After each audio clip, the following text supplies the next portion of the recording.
Оройн төргийн үзэгчтэй энэ өдөр мэдээллийн хөтөлбөрийн баасан гарагийн дугаар эхэлж байна. Анхаарлаа хандуулна уу. Шүүхийн шийдвэр биелүүлээгүй тохиолдолд гадаадд зорчих эрхийг хязгаарлана. Оюутлогоо төслийн Монгол улсад ноогдох өгөөжийг нэмэгдүүлэхээр санал нэгдэв. Хууль зүйн сайд энх баярын халуухан хавар эхэлжээ. Улаанбархны вакцин аутизм үүсгдэггүй. Сумдын дийлэнх нь 3-5 мянган хүн амтай дэд бүтэц төрийн үйлчлэгээс сул байна. Америк нэгдсэн улсын Сенат тус улсын дотоодын аюулгүй байдлын яамны санхүүжилтийн төсвийн төслийг дэмжсэнгүй. Америк нэгдсэн улсын худалдааны сайд Японы эдийн засгийн сайдтай хэлэлцээ хийв.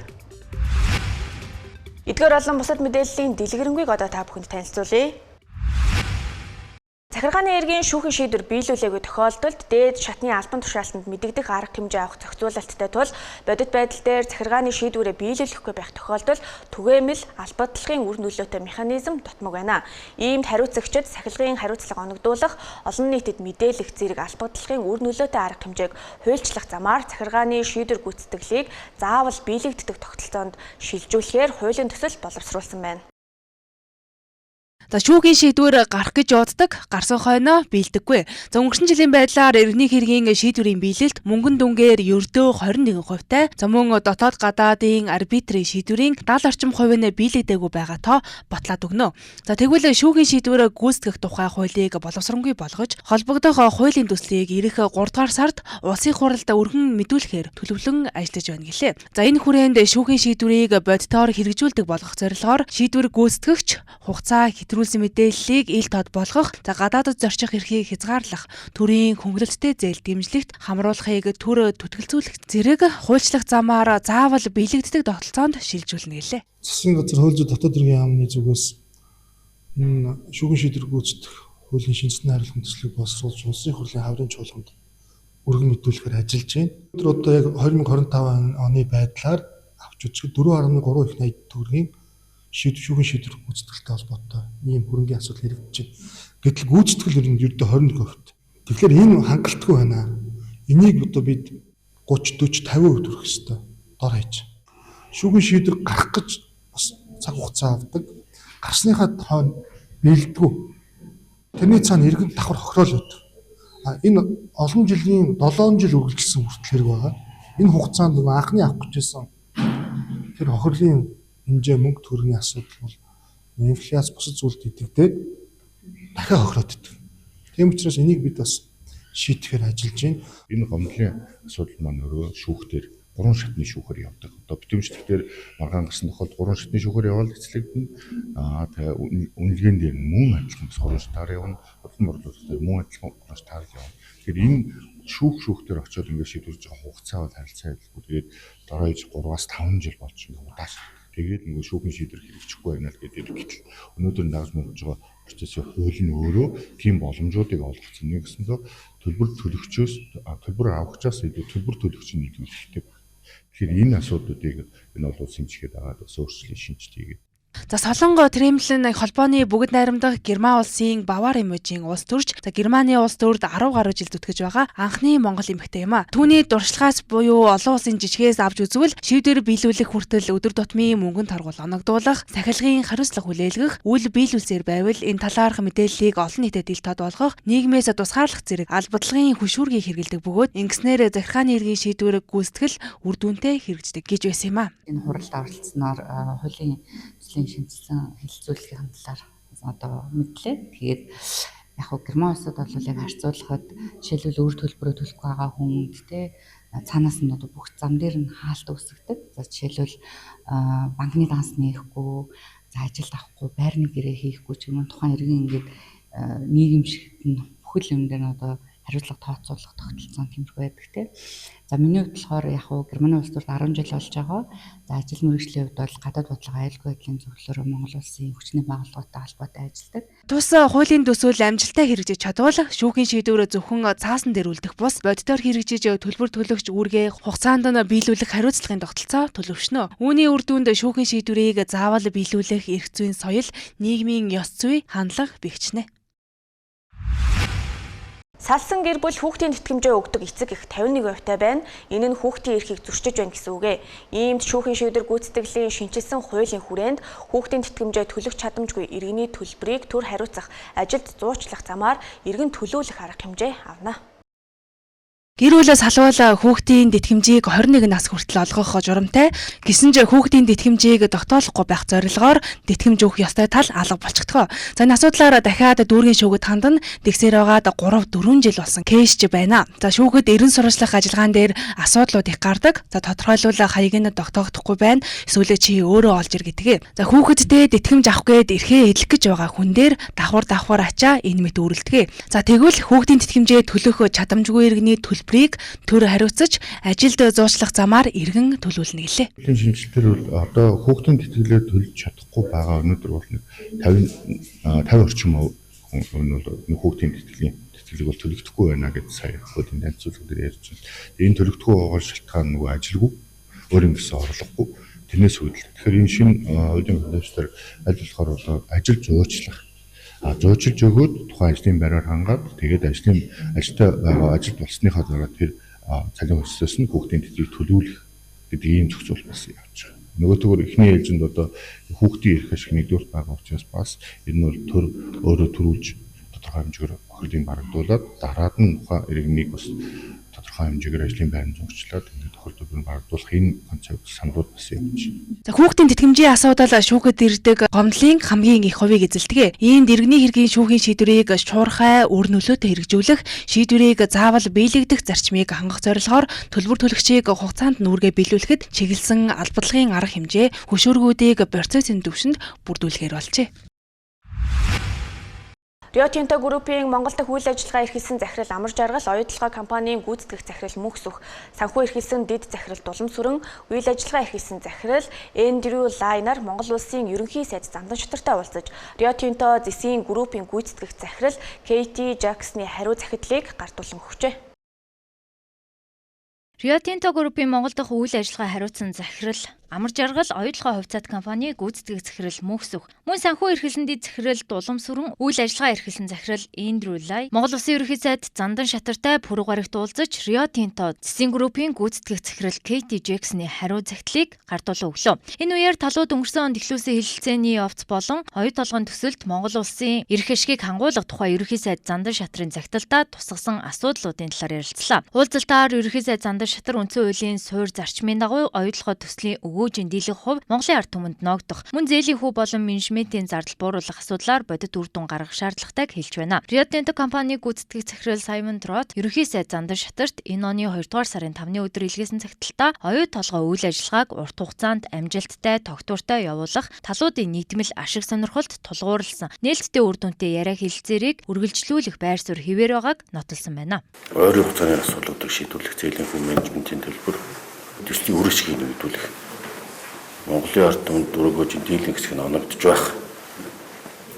Хуулийн зарчимд нийцүүлэн бодит шаардлагуудыг хэрэгжүүлэх. Бодиттой үр дүн гаргах шаардлагатай байна.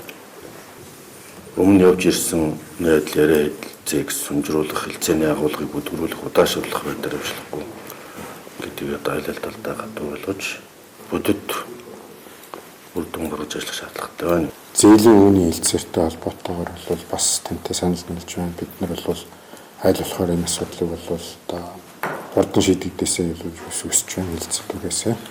Тэгэхээр хэлцээний ажил бол үргэлжилж байгаа. Тэгээд энэ бол бас хурдан түргэн бас шийдэлтэй дөрвтэй тийм алхам хийвэл бас зүгээр болов. За менежментийн гэрээ бас адилхан хэлцээр үргэлжлээ явж байгаа. Миний ойлгочоор хэлцээрийн багууд бол хэлцээр бол урагшилж байгаа төгсөж байгаа. Тэн дээр бас одоо оюутлогын менежментийн зүгээс ч гэсэн энэ асуудал маань менежментийн гэрээний асуудал илүү тодорхой болоосой гэсэн одоо хүсэл эрмэлзэл өндөр байдаг. Маш яралтай тодорхой хэмжээний үр дүнд хүргэсэн бол өндөр байгаа. Оюутлогоос очих үр өгөөжийг бас аль талдаа нэмэгдүүлэх. Ялангуяа Монгол улсын талд бол үр өгөөжийг 53-аас доошгүй хувьд бол заавал барих ёстой гэсэн дээр бол бид нар үндсэн хуулийн 6-гийн 2-тэй нийцүүлэн бол энэ дээр ажиллаж байгаа. Ер нь цааш ч гэсэн ялангуяа Эрдэнэс оюутлогоо компани болон засгийн газраас томилогдсон ажлын хэсгийнтэй бол хамтран ажиллахад бэлэн байгаа. Rio Tinto засгийн группийн гүйцэтгэх захирал KTJX хариуцагталдаа Монгол Улсын ерөнхий сайдын 67, 68, 73 дугаар захирамжаар байгуулагдсан ажлын хэсгүүд Rio Tintoтой оюутлогын хувьцаат компани асуудлаар хэлэлцээ хийж буг бүрэн дэмжиж бодит үр өгөөжөд тулгуурлал идэвхтэй хамтран ажиллаж байгаа талаар дурдсан байна. Мөн оюутлогын урхаа ашиглалтын хугацаанд нийт өгөөжийн дийлэнх нь Монгол улсад үлдэх буюу үндсэн хуульд заасан 53%-аас доошгүй байх хэмжээнээс өндөр байна. Зээлийн хүү болон менежментийн зардлыг бууруулах тодорхой саналуудыг ажлын хэсэгт хүргүүлсэн бөгөөд үүний үр дүнд Монгол улсын өгөөжийг нэмэгдүүлэхэд шууд нөлөө үзүүлнэ гэжээ.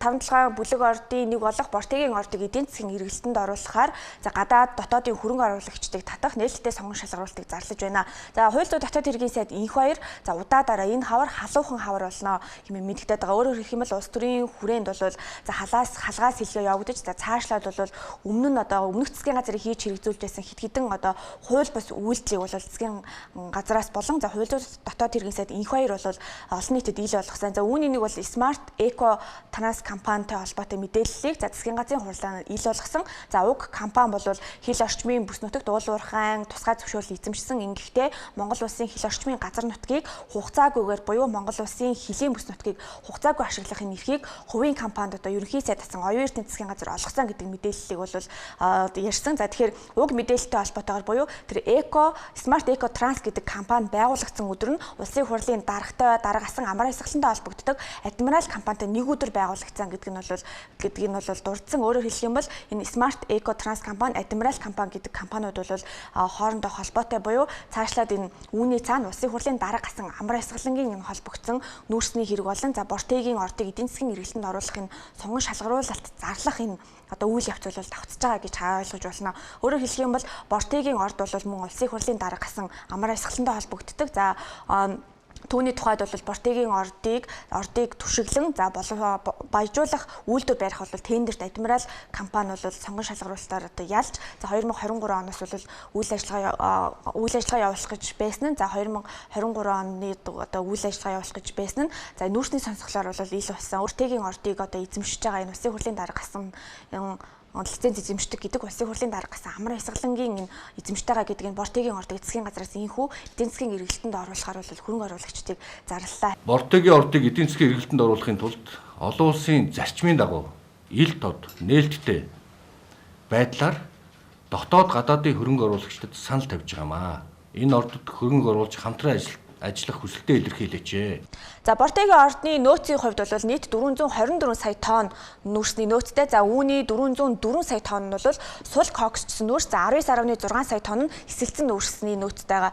За тэгэхээр энэ 424 сая тонн нүүрсийг эдийн засгийн эргэлтэнд оруулж экспортод гаргахын тулд мэдээж тэнд дид бүтцийн бүтээн байгуулалтыг хийж экспортын хэмжээг нэмэгдүүлэх бол зайлшгүй шаардлагатай бий болсон. Тэгэхээр үүний тулд бол олон улсын тендер зарлаж дотоод гадаадын компаниудад нээлттэй сонгон шалгаруулалтыг зарлаад байгаа. За сонгон шалгаруулалтын гол шаардлага тавьж байгаа хөрөнгө оруулагчдад шаардлага тавьж байгаа шаардлага бол Монгол улсын хувьд 50-аас доошгүй хувийг бол өгөөжийг бол Монгол улс хүртэн. За мөн тээвэр логистик, зам зэрэг дид бүтцийн асуудлыг бол хөрөнгө оруулагч тал 100% хариуцж буюу Монгол улс байгалийн баялгаа ашиглуулад түүнийхээ үр өгөөжийг л хүртэх буюу дид бүтэц бусад бүтээн байгуулалтыг хөрөнгө оруулагч хийж манайх бол зөвхөн энэ 50-аас дээш хувийн өгөөжийг хүртэх замаар бол энэ хөрөнгө оруулалтын сонгон шалгаруулалтын гэрэн дээр бол тусгасан байгаа. За мөн хөрөнгө оруулалтын гэрээг хэрхэн хийх вэ гэдэг нь бол гол асуудал. Тэгэхээр Монгол улсын хувьд оюутлогоор Rio Tintoтой хийсэн гэрэн дээр бол маш асуудал алдаа гарсан нь бол энэ бүтээгдэхүүн хуваах гэрээ болон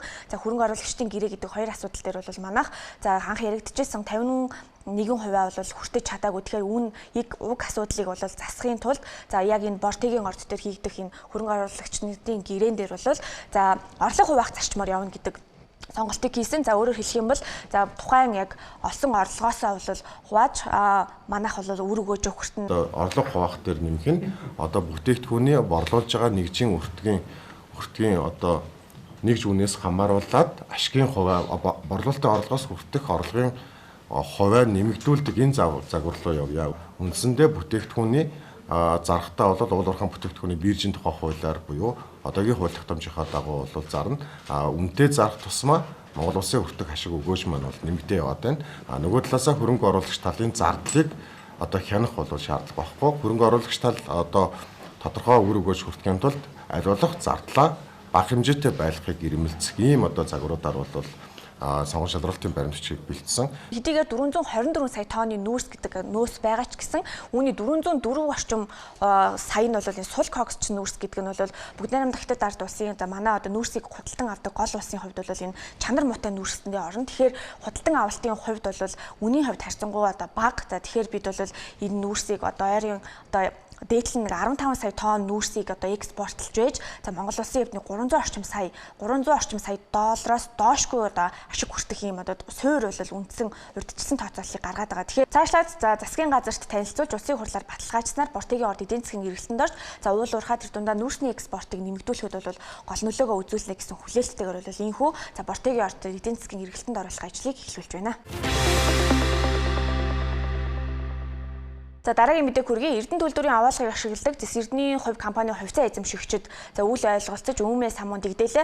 За авилгатаа тэмцэх газарт тус компани хувьцаа эзэмшигч нар за улсын хурлын гишүүн за барилга хот орон сууцчлалтын яамны сайд Батамгалангийн төрсөн дүү Батбаярыг за 30 тэрбум төгрөгийг одоо завшиж за сонгуулийн сурталчилгаанд ажилласан гэх үндслэлээр бол авилгатаа тэмцэх газарт шалгуулахаар өгсөн. За үүний дараа бол хувьцаа эзэмшигчд мэдээлэл хийхээр одоо тохиролцсон байсан боловч энэхүү одоо хувьцаа эзэмшигч хоёр тал нэг ёсондоо Эрдэнэ хувь компани хувьцаа эзэмшигч хоёр тал хоорондоо энэхүү маргаан дэгдээлээ. Хууль зүйн сайд энэхүү хоёрын халуухан хаврын дараагийн сэдэв бол за барилга хот байгуулалт орон сууцчлалтын яамны сайд Батамгалан болон түүний төрсөн дүү Батбаяртай холбогдож байгаа.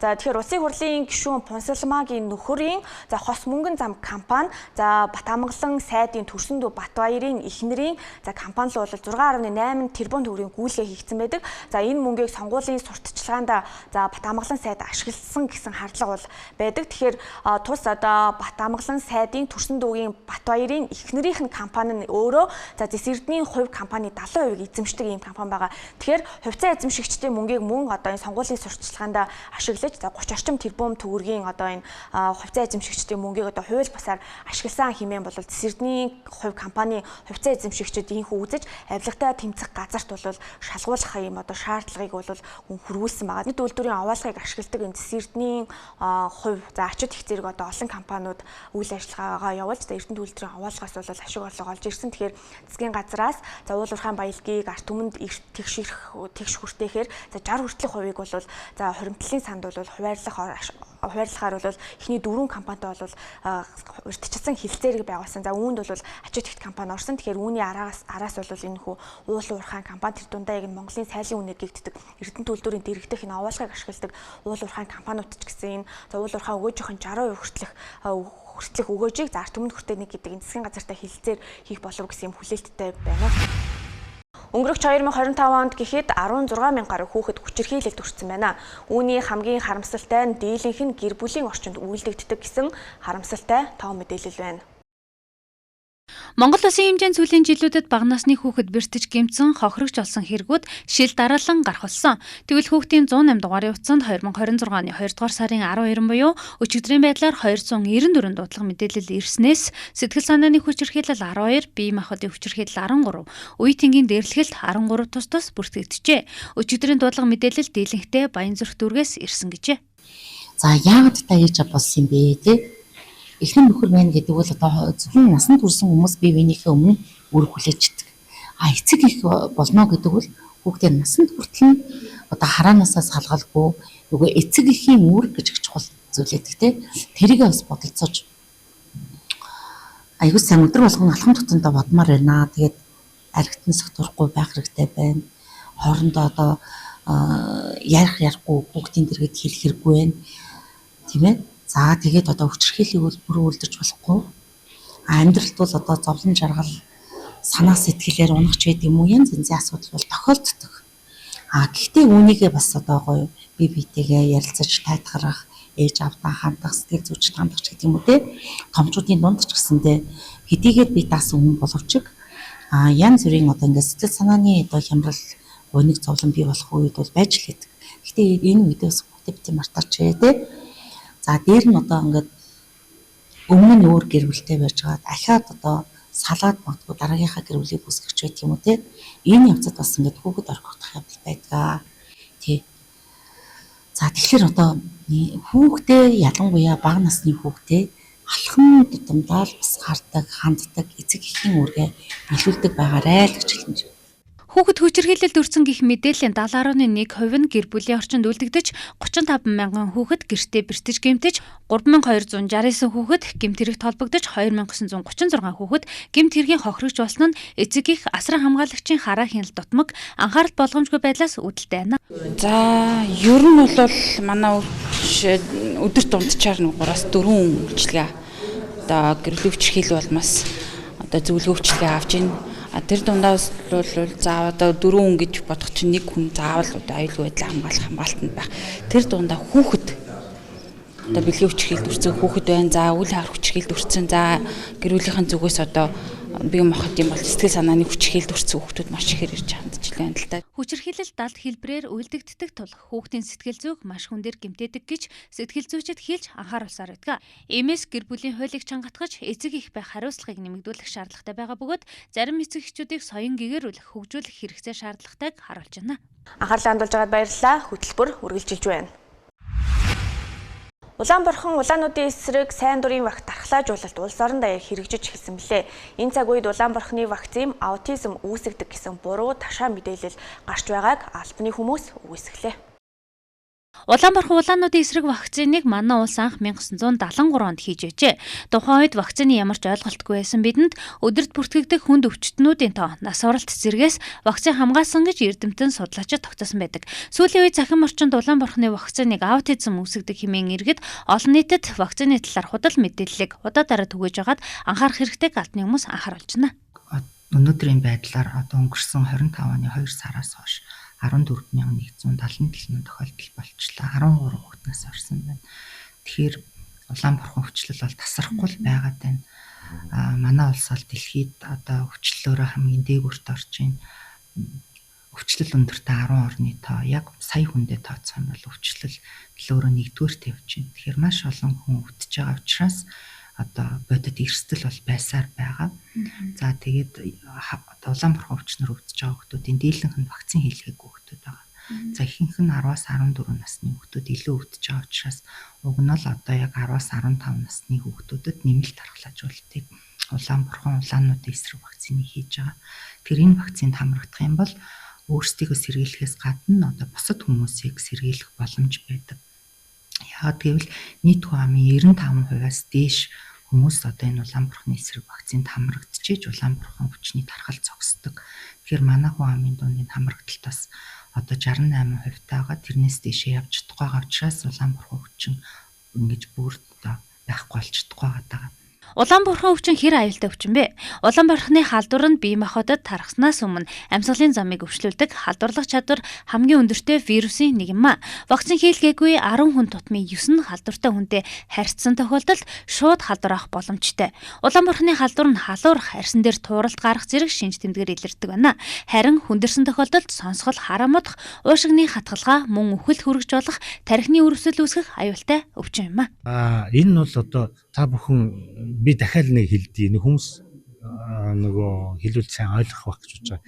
Дэлхийн эрүүл мэндийн байгууллага өөрөө энэ вакцинтай холбоотой одоо чанарын баталгаа ажилтгийг бас ингэж хангаж явж байдаг. За энэ өнөөдрийн хийж байгаа Улаанборхон улаануудын вакцин бол энтгийн серум үйлдвэрлэгдсэн ийм вакцин байгаа. За энэ нь бол Нүүбийн хүүхдийн сан гэдэг байгууллага бидэнд бол энэ худалдаа авалтыг хийж нийлүүлдэг. За өнөөдрийн байдлаар бол бид 400 гаруй мянган хүнтэн вакциныг хүлээн аваад энэ түрүүний хэлсэн 10-аас 15 насны хүүхдэд хийх ажлыг зохион байгуулж байгаа. Тэгэхээр вакцины хувьд та бүхэн чанартай, найдвартай вакцин хийж гэнэ гэж ойлгож байна.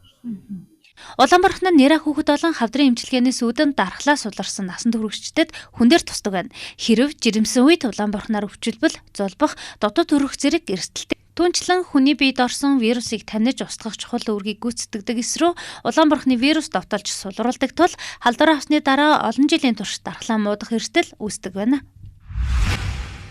Дундгов аймаг Сүрээр дарагч чимээх гал морин жилийн босгон дээр малын тоо тоолгой 3.5 саяд хүрчээ. Энэ жил Тус аймгийн Хулд сумаас 2 улсын авраг малчин төрлөө. Тэдний нэг Хулд сумын Олдох багийн малчин, Бум Цэндийн Баян жаргал, Төмөр жуулууны Баярманаар улсын авраг малчнаар шалгарлаа. Айлчлалын ирж буй 17 дугаар жарны Сүрээр дарагч чимээх гал морин жилийн сар шинийн баярын босгон дээр хөдөө аж ахуйн салбарт оруулсан хөдөлмөр зүтгэлээ төрдөө үнэлүүлэн улсын авраг малчнаар тодорсон Хулд сумын Олдох багийн малчин Бум Цэндийн Баян жаргал, Гэргийн Төмөр жуулууны Баярманаарт шагналыг гартууллаа. Дундгов аймгийн Хулд сум Тэмээ сүргийн тоо толгой ихтэй тэмээг голчлон өсгдгөөрөө бусад сумдаасаа ялгардаг юм а. За ер нь түрүү үедээ бол ус олон малчтыг ус тэмч хамтарч ирнэ ажиллаж байсан сайхан залуучууд бас өнөр манд туслаад бас тэмдэмэд одоо үдий энэ сайхан амжилтанд хүрэхэд маань тэр сайхан залуучууд манд туснаар аав ээж ахын дүүс бүгд тийм манд тус байт юм а. За энэ нэр хүндтэй шагналыг авахд аав ээж ах дүү төрөл садан найз нөхөд тэгэл энэ нутаг усныхан бүгдд нь л баярлалаа гэж хэлээ да. Тэгээд тэр бүгд хүмүүсийн тус дэмээр дэмжлэгээр л энэ шагнал төрлөө те. Шагналыг улсын хурлын гишүүн Мөнхбат аймгийн засаг дарга мөнх чулуунаар гартууллаа. Баян жаргал нь удам залгсан малчин бөгөөд түүний эмэг их бүгд найрамдах Монгол ард улсын хөдөлмөрийн баатар Тэмээчин эс. Харин түүний аав бүгд найрамдах Монгол ард улсын авраг малчин Бум Цэнд нар билээ. Одоо энэ манай Хулд сумын малчин Бум Цэндийн Баян жаргал гэж энэ одоо сайхан залуу гэрүүл энэ Монгол улсынхаа одоо авраг малчин цулыг хүртэхдээ одоо тэмээн төрлөө ихээр өсгөж үржүүлсэн гэдэг энэ чиглэлээр сайхан авраг малчин болцоолоо. Өнөөдрийн энэ авраг малчны байна. Бас Монгол улсын авраг тэмээчин болж ирсэн ийм сайхан одоо энэ тэмээн төрлөөр өсгөж үрдүүлдэг. Энэ тэмээний өв соёлыг бас олон жил одоо тээж бас одоо хөгжүүлж, хадгалж хамгаалж одоо ингэж байгаа ийм сайхан одоо гэр бүл өнөөдрийн сайхан шагналыг гардуулаад ингээ явж байна. Баян жаргалынх Тэмээ сүргийг түлхүү өсгөн үржүүлж байна. Тэр дундаа олдохын хүрэн бор тэмээг өсгөн үржүүлж шинжлэх ухааны үндслэлтэйгээр судлан омог болгоход гар бие оролцож ашиг шимийг нь баталгаажууллаа. Хошоо авраг нэг улсын авраг 6 төржээ. Дундгов аймаг энэ жил бас одоо мал аж ахуйн салбартаа ер нь бас маш амжилттай ингээд ажилласан байгаа. Ер нь бол одоо малынхаа тоо толгой 5 төрөл дээр нэмэгдэж одоо 3.5 саяд хүрсэн. За мөн одоо 2 гавьяат малчин одоо манай аймгаас төрлөө. За мөн одоо гавьяат малзууч төрлөө. За ингээд одоо өнөөдөр энэ 6 гавьяат улсын авраг малчин мөн одоо хошоо авраг малчныхаа шагналыг одоо бид бас гардуулж өгөөд явж байна. Баян жаргал Баярманаар нь жилд дунджаар 70-аас 80 ээлжийн инг ботголуулж ботгоо 100% бойжуулж авдаг байна. Тэрээр улсын шилмэл малын үзэсгэлэн худалдаанд 2015, 2019, 2022, 2025 онуудад олдохын хүрэн бор омгийн шилмэл хээлтэгч хээлтүүлэгчээр оролцож тэргуун байруудад шалгарч улсын ашиг шинт малаар бүртгүүлж байлжээ. Мөн 2020 онд аймгийн авраг малчин 2022 онд Монголын үндэсний олон нийтийн радио телевизийн Алтан ботго нийцнээр шалгарч байлаа. Жил бүр сар шинийн босгон дээр улсын аймаг сумдын аврагуудаа шалгаруулж шагнал гартуулдаг уламжлалтай. Аймгийн авраг малчнаар шалгарсан Өвөр Хонгой аймгийн 10 хэр сумын их уул ягаан толгойн 6 дугаар багийн малчин Сүрэн хорлоогийн Содномпилд малчны хотгонд нь очиж шагналыг нь гартууллаа. Өвөр Хонгой аймгийн 10 хэр сумын их уул ягаан толгойн 6 дугаар багийн малчин Сүрэн хорлоогийн Содномпил нь сар шинийн босгон дээр аймгийн авраг малчнаар тодорлоо. Малчин Содномпил нь бага наснаасаа хойш мал маллаж, мал сүргээ 4 төрлөөр нь өсгөөржүүлж, залуу малчтад үлгэр дуурайлал үзүүлж яваа нутгийнхаа бахархал болсон малчин юм а. Тэрээр 2009 онд Өвөр Хонгой аймгийн Тарагт сумын авраг малчин, 2019 онд 10 хэр сумын 6 дугаар багт шилжиж ирээд сумын хошоо авраг малчин болж байсан удам дамжсан сайн малчин юм а. Багасаа ер нь мал дагсан да. Яг өөрөө гардчвал 29 оноос хойш одоо 37 жил малч. Сумын сайн малчныг 2009 онд авсан. Авраг малчныг 22 онд авсан. Энэ дундураа нүүлждэг. Энэ жил яан хатуул үйл боллоо зас. Зүтрэх үү. Зас ихтэй. 1992 оноос хойш мал малж байгаа. Зуны үйлрэлт чинь тэгээд хоноо саана Ямага саана, хүрээ саана тэгэл тарга урайл эзгээ харуулаа хийн тоогоо тавина. Тэгэл ер нь л завгүй л таарна. Хүүхдүүд ирж тусланда хоёр баг одоо нэг нь 8 дахь нэг нь 4 дахь гэх манайх 4 хүүхэдтэй нэг банттай 3 хүүхэдтэй. Аймгийн авраг малчин сүрэн хорлоо Соднонпил түүнийг эргээ цэрэндоржийн дижид нар нь ханиснаас хойш 37 жил буянт мал сүргээ маллаж ашиг шимийг нь хүрцээр яваа гавьяатай малчид юм а. Аймгийн авраг малчны хотонд төлийн дуу цангинаж өргөө герт нь хүүхдийн инээд морин хуурын татлаг уртын дууны аяз хишиглэж байна. Монгол улсын хувьд өргөн удам нутагт айч нийслэлд хэд төвлөрөл үүсч, зарим орон нутагт хүн ам цөөн бус нутгийн тэнцвэргүй байдал үүсэж байна. Иймд Монгол улсын хүн амын нутагшилт суурьшлийн ерөнхий төслийг батлан 2040 он гэхэд нийслэлийн хүн амын төвлөрлийг 35% болгон бууруулж 21 аймаг 330 сумдад бүсчилсэн кластерын эдийн засагтай болох зорилтыг тавьж байна. Сүүлийн жилүүдэд Монгол улсын нутаг дэвсгэрийн хөгжлийн асуудал нь зөвхөн эдийн засгийн өсөлт төдийгүй дид бүтэц хөгжлөө даган нийслэлд хэд төвлөрч тэнцвэргүй байдал үүсгэн байгаль экологийн тогтворгүй байдал аслагдсан аймаг сумдын дид бүтэц мөн төрийн үйлчилгээ хөгжлийн тэнцвэргүй байдал үүсээд удаж байна. Тухайлбал Монгол улсын хүн амын 50 гаруй хувь нь зөвхөн нийслэлд төвлөрч эдийн засаг дид бүтэц үйлчилгээний хэд төвлөрлөө даган оршин сууж өөрөөр хэлбэл нийслэлийн даац хитэрсэн гэж хэлж болно. Үүнээс шалтгаалan орон нутгийн хот бус суурингийн хөгжлийн ялгаа бүс нутгийн өрсөлдөх чадварыг нэмэгдүүлэхээр хүн амын нутагшилт суурьшлийн ерөнхий төслийг боловсруулан үүний хүрээнд бүс нутгийн хөгжил эдийн засгийн бие даасан суурь үүсгэж түүнийг дагсан суурьшлыг нэмэгдүүлэхээр тусгасан байна. Монгол улсын хүн амын нутаг суурьшлийн ерөнхий төсөл гэдэг маань ер нь товч утгаар бол Монгол улсын хөгжлийн ерөнхий төлөвлөгөө гэсэн үг. Тийм учраас Улаанбаатар хотод хэдэн хүн суурьших вэ? Хөдөө орон нутаг 330 сум 21 аймагт одоо ямар ажиллах хүч буюу одоо хэдэн хүн суурьшиж ажиллаж амьдрах вэ гэсэн энэ төслийн л одоо хийж байгаа гэж ойлгож байна. Хүн амын нутаг суурьшлийн хүрээнд бол одоо Улаанбаатар хотыг болох нэг 2 сая 200 мянган хүн амтай байхаар бол төлөвлөсөн байгаа. За бусад сум суурин одоо 7 бүс 91 бүлэг суурингууд дээр бол бас хүн амын нэгтралыг бол тооцож төлөвсөн байна. Ер нь бол одоо хүн амын нутагсэл суурьшлийн ерөнхий төлөвлөгөө маань бол Монгол улсын хөгжлийн том бодлогын баримт бичиг, Монгол улсын бүсчилсэн хөгжлийн бодлогын баримт бичигтэй бас уялдаж хамтдаа хэрэгжиж байх ёстой юм аа. Тийм болохоор бүсчилсэн хөгжлийн бодлогын баримт бичиг боловсролтой дууссан. Одоо бол хүн амын нутагсэл суурьшлийн ерөнхий төлөвлөгөөг бол яралтай боловсруулад хамтд нь уялдуулж улс орны хөгжлийг хангах ёстой. Ер нь бол төлөлтийн ерөнхий зарчим бол одоо Монгол улсын иргэд нийслэл Улаанбаатар хотод аймагтаа, сумандаа, орон нутгатаа аятай, духтай, чанартай амьдрах нөхцөл боломжийг бүрдүүлэх ийм гол зорилготой төсөл юм аа.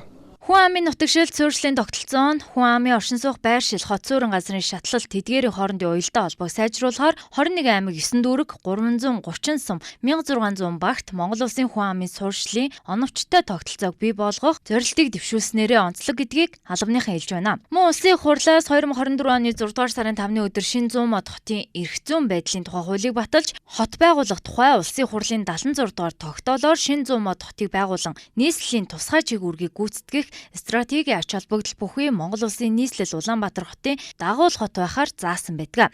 Тэгвэл энэ дагуу хүн нутгийн бүтээн байгуулалтыг хийлж хотыг 34 га газар байгуулж 150 мянган иргэнийг суурьшуулан цахилгааны дид бүтцийг бие даан шидэж сэргээгдэх эрчим хүчний дид станцын ажил 80% та явж байгааг хэлж байна. За Хүннү хотын хувьд бол 2024 оны 6 сарын 5-ны өдрийн одоо их хурлын 76 дугаар тогтоолоор Улаанбаатар хотын тусгай чиглэлийг хэрэгжүүлэх юм стратеги хот байх ийм шийдвэрүүд гараад үүнээс хойш анх бол 2022 оны засгийн газрын 143 дугаар тогтоолоор хөгжлийн ерөнхий төлөв нь батлагдаж за тэрний дагуу 23 оноос эхлээд улсын төсвийн хөрөнгө оруулалтаар дэд бүтцийн их усрын бүтээн байгуулалтууд явж байгаа. За энэ дээр өнөөдрийн байдлаар бол одоо үндсэн хамгийн гол их уср бол эрчим хүч тийм ээ. Тийм учраас цахилгааны эрчим хүчийг энэ хотынхын төвшөнд бүтнээр нь одоо хийх ажлыг 23 оноос хойш эхэлсэн байдаг. За өнөөдрийн байдлаар бол цахилгааны эрчим хүчний их уср тал нь бол 83% байна. За энэ 2026 оны улсын төсөвд үлдэж байгаа санхүүжилтийг бүрэн тусгаснаар энэ 26 онд бол бүтэн дууснаа гэсэн юм одоо хүлээлттэй байна. Ийхүү Монгол улсын өнөөгийн нөхцөлд Монгол улсын хөгжлийн бодлогын тогтолцоог уялдуулан хэрэгжилтийн бодит механизмтайгаар хэрэгжүүлэн тус стратегийн баримт бичгийг баталж мөрдөж ажиллавал 2040 он гэхэд орон нутгуудад дид бүтэц эдийн засгийн бодлого хэрэгжилт уялдаа холбоотой мөн тогтвортой бүс нутгийн инновац үйлдвэрлэл боловсрал эрүүл мэндийн цогц үйлчилгээний зангилаа болон төлөвшөх стратегийн тулгуур хүчин зүйл болно гэдгийг албаныхан хэлж байлаа. Түүхэн нийслэл хар орон хотыг сэргээн байгуулахаар 2025 оны 1-р сарын 23-ны өдөр Улсын хурлын чуулганаар эцэслэн баталсан. Тэгвэл хар орон хотыг сэргээн байгуулах концепцэд хотын ерөнхий статусыг тогтоох, дэлхийн жишгт нийцсэн хууль эрх зүйн орчинг бүрдүүлэх, хотын биедаан хөгжих боломж, гадаад дотоодын хөрөнгө оруулагчдыг татах, санхүүжилтийн олон их усүрийг бий болгож, төр хувийн хвшлийн зарчмыг тэгш баримталж, олон улсын чадварлаг багийг бүрдүүлэхээр хотын ерөнхий төлөвлөгөөг боловсруулах зэргийг тусгажээ. Концепц нь өөрөө түүхэн хотоос сэргээж иж тэр нөгөө 2 км-ийн урт 1 км-ийн өргөн тэр түүхэн хотоос сэргээж иж бид хар хориг гэдэг жинхэнэ сэргээн. Тэгээд тойрмолоо орчин үеийн одоо сайхан их сургуулиудын орон сууцны одоо хамгийн ухаалаг хот гэж юу гэдэг, эко хот гэж юу гэдэг тэр бүхнийг тэр ханаа тойрч хийх. Хан дотроо хуучин хар хоригоос сэргээж Улаанбаатар хот байна. Ийм портоор амьдарч байгаа хот. Тэгвэл хар хориг бол экспортоор амьдрах хот байна.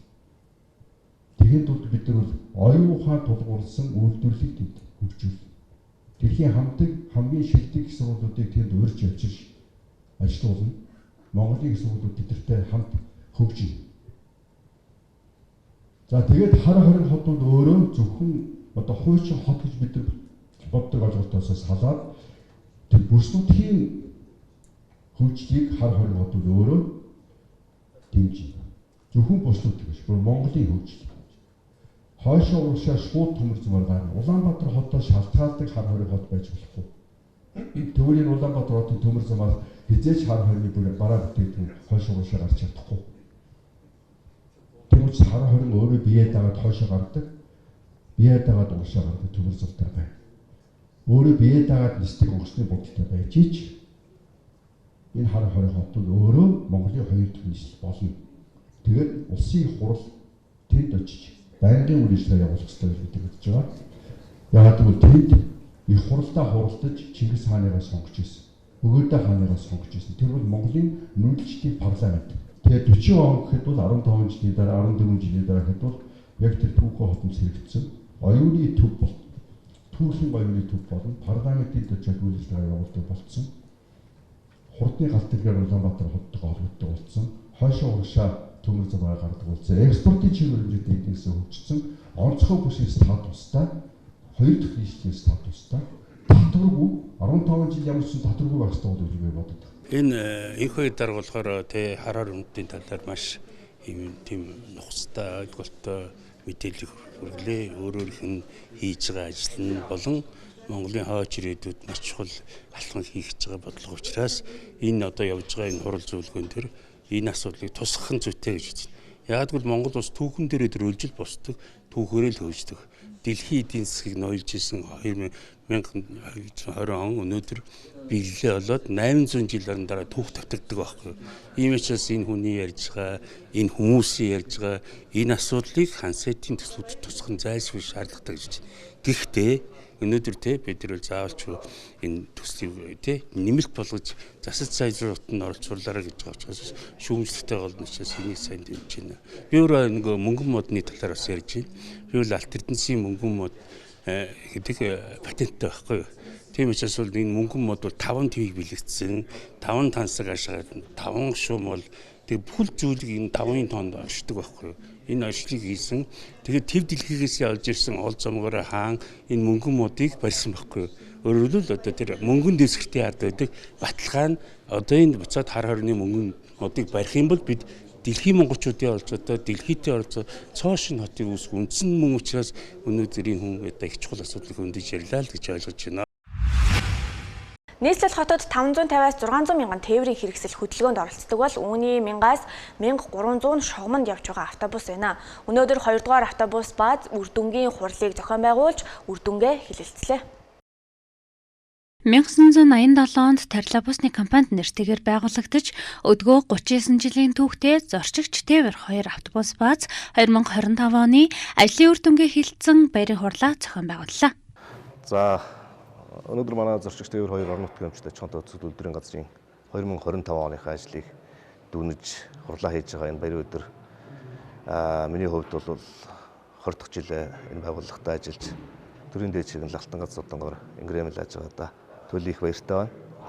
Тэгээд 2025 оныхоо үйл ажиллагааг дүгнж хурлаа хийж байгаа нийт амжилттай албан агчдаа баярын мэнд төргий удахгүй гарч байгаа гал морин жилдээ эрүүл энх байж ажлын өндөр амжилт гаргахыг бүх нийт ажилчдаа хүсье.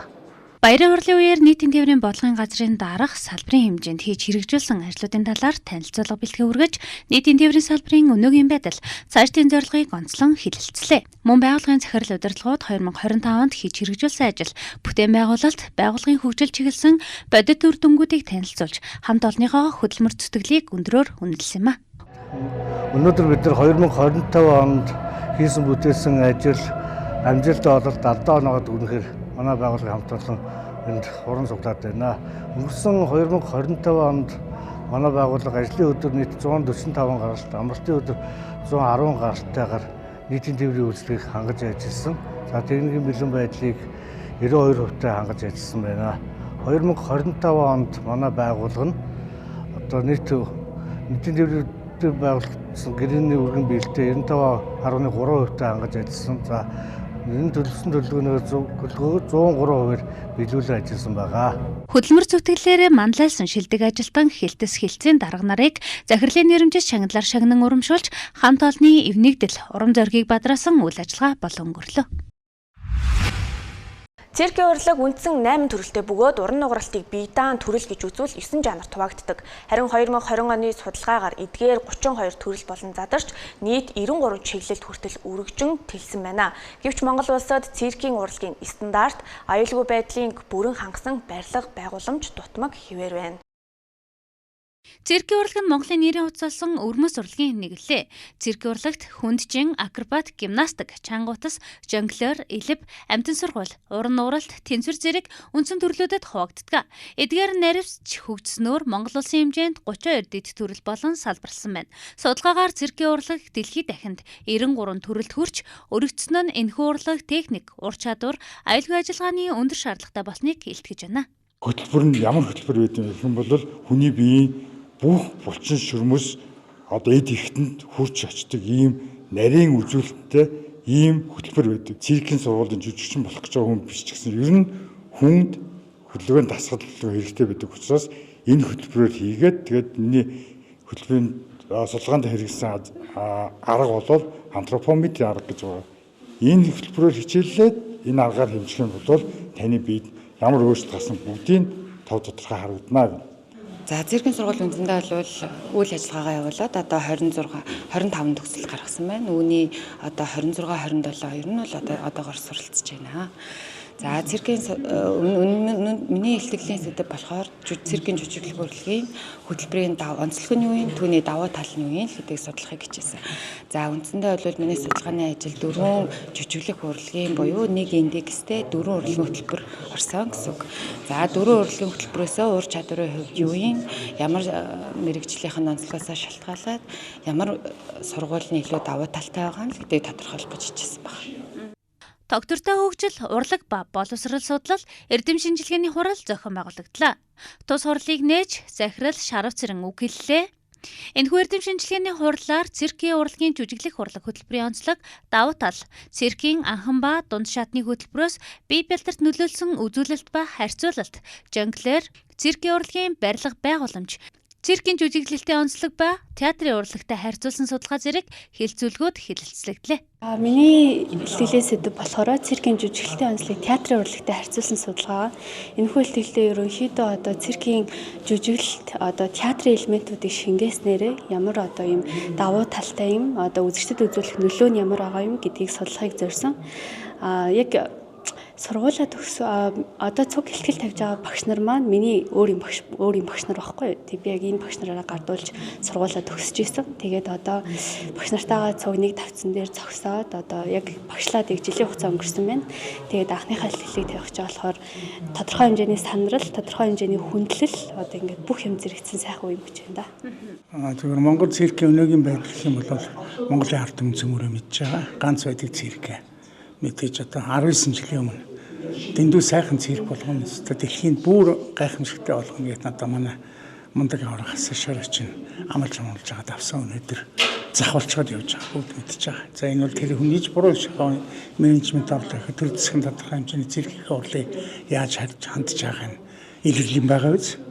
Зөвхөн яг 19 жил одоо ингээд байр барилгагүй байсан ч гэсэн 85 жилийн түүхтэй манай циркийн уран бүтээлчд бол дэлхийд бол өөрөө байр саваа эзлэл явж байна. Зөв циркийн урлаг нь өөрөө яг том зургаараа маш давж ярьсан жижигхэн болсон. Юу гэхээр том агаарын номерууд байхгүй болсон, амтны сургалтын номерууд байхгүй болсон, алиалтын төрлөл бүр жижигэрсэн одоо том хэмжээний бүтэн хөтөлбөр хийх нөхцөл болцоо байхгүй болсон. Юу гэхээр одоо тийм том сайхан байрандаа байж ч тэр бүхнийг бүрдүүлнэ штэ. Тэр нь байхгүй байсан. Яг уран нугарал такрбат одоо жижигхэн тайзны тийм чиглэлийн номерууд бол мэдээж хуучин туршлагаараа маш сайхан явж байна. Юу гэхээр манай цирк бол одоо ч гэсэн дэлхийд бол нэртэй. Дэлхийд байдаг бүхэл том тэмцээнд Монте Карло, Парис, Уча, Ухан, одоо Москва, Хятад бүгдд нь очиод Гран При алт мөнгөний авч байгаа та бүхэн билэхнэр мэдчихэж байгаа. Монгол Улсын хэмжээнд 330 гаруй соёл урлагийн байгууллага үйл ажиллагаа явуулж байгаа ч циркийн урлагийн стандарт аюулгүй байдлын шаардлага хангасан зориулалтын барилга байгууламж зүүмнэ. Үүний улмаас мэрэгжлийн ур чадвартай циркийн жүжигчид олон улсын цирк entertainment зах зээлд ажиллах нь нэмэгдэж их орондоо уран бүтээлээ туурах боломж хязгаарлагдмал байна. Иймээс энэ салбарын дэд бүтцэс стандарт аюулгүй байдлыг сайжруулах нь уран бүтээлчдэд дэмжих үндэсний урлагийг хөгжүүлэх чухал алхам болохыг салбарынхан онцолж байна. Нээлттэй цэгцтэй ардчилсан нам үндэсний аяны хүрээнд ардчилсан намын анхдагч гишүүдтэй ардчиллалын гэрээгээ гардууллаа. Мөн үеэр ардчилсан намын дарга цогт гэрэл морин жилд 500 мянган гишүүнтэй болох зорилт тавьж байгаагаа мэдэгдлээ. За нээлттэй зэгцтэй ардчилсан нам үндэсний аяны хүрээнд ардчилсан намд харьяалалтай бүх гишүүдэд шинжилэн тоолон бүртгэлжүүлэх ажлууд цувралаар зохион байгуулагдаж байна. За өнөөдөр нийслэл хотын 9 дүүргүүдийн төлөөллүүд ирж шинжилсэн алтан гэрээгээ баталгаа гардан авлаа. Тус арга хэмжээг үргэлжлүүлэн 21 аймаг сумын хэмжээнд зохион байгуулах бөгөөд ардчилсан намын бүлгийн даргын хувьд ирж байгаа морин жилдээ 500 мянган гишүүнтэй болох талаар онцолж байлаа.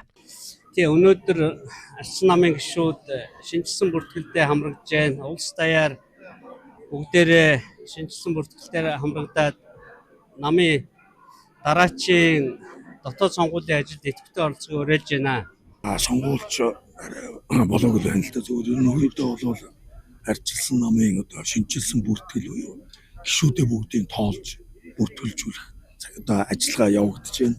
Энийг одоо ардчлалын эцэг болсон ардчилсан холбоо дээр ардчилсан намынхан маань ирж энэ одоо шинжилсэн гэрээгээ гэсэн баталгыг одоо гардуулж байгаа маа ингээд дүүрэг болгоноос төлөөллүүд ирсэн. Энэ үйл ажиллагаа ингээд цаашдаа аймаг сум баг гэл ингээд явах байгаа. Тус хүндэтгэлийн арга хэмжээнд Монголын ардчлалын холбооны дарга Баттулга, Улсын хурлын дарга Асан Инх болд, Улсын хурлын гишүүн Шижир, нийслэлийн ардчилсан намын дарга Баццогт, Улсын хурлын гишүүн Асан Батзандан нар оролцлоо.